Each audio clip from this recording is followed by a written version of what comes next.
Totoong malaki ang mundo at kahit anong mangyari. Sa unang pagkakataon na dumalaw ang binata sa bahay ng kanyang kasintahan, habang nakikipag-usap sa kanyang magiging biyenan, nalaman niya iyon. Ang mga panloob na sakahan ay nahaharap sa mga problema dahil sa hindi matatag na supply ng kuryente na nakakaapekto sa mga inkubator, mga sistema ng ilaw at supply ng tubig. Binabawasan nito ang kahusayan ng pagsasaka ng mga hayop. Nang makitang nag-aalala ang kanyang biyenan, agad na nakaisip ang binata ng isang ideya at nagpasya na gamitin ang kanyang maraming taon ng karanasan sa pagtatayo upang magtayo ng isang mini hydroelectric station para sa kanya. Nang marinig iyon, agad siyang pinigilan ng kanyang kasintahan. Sinabi na ang pagtatayo ng isang maliit na istasyon ng hydroelectric gamit ang kanyang sariling mga kamay ay walang iba kundi isang panaginip ng tubo. Ang kanyang buong pamilya ay nag-aalinlangan sa kanyang pamamaraan, ngunit ang binata ay nanatiling matatag.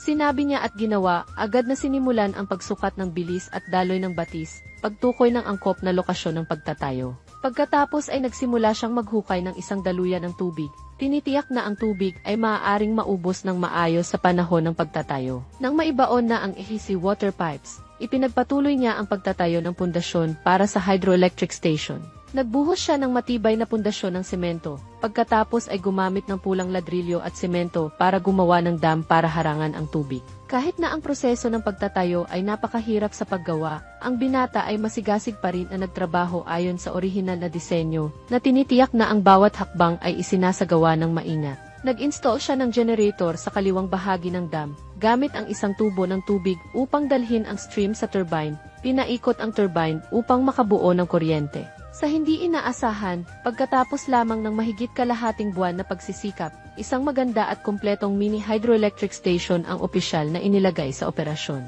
Habang dumadaloy ang tubig sa batis sa tubo, pantay na umiikot ang gulong ng generator na nagbibigay ng tuloy-tuloy na kuryente sa bukid, na labis na napakilos ang biyenan. Nang marinig ang balita, pumunta rin ang mga nakapaligid na nayon upang makita at lubos silang nakumbinsi sa talento ng binata. Mahusay, susunod, hintayin natin kung ano ang espesyal sa mini hydroelectric station na kanyang ginawa. Nakikita ang huling produkto, maunawaan mo kung ano.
Dumating dito ang video, halos tapos na ang buong proseso ng konstruksyon.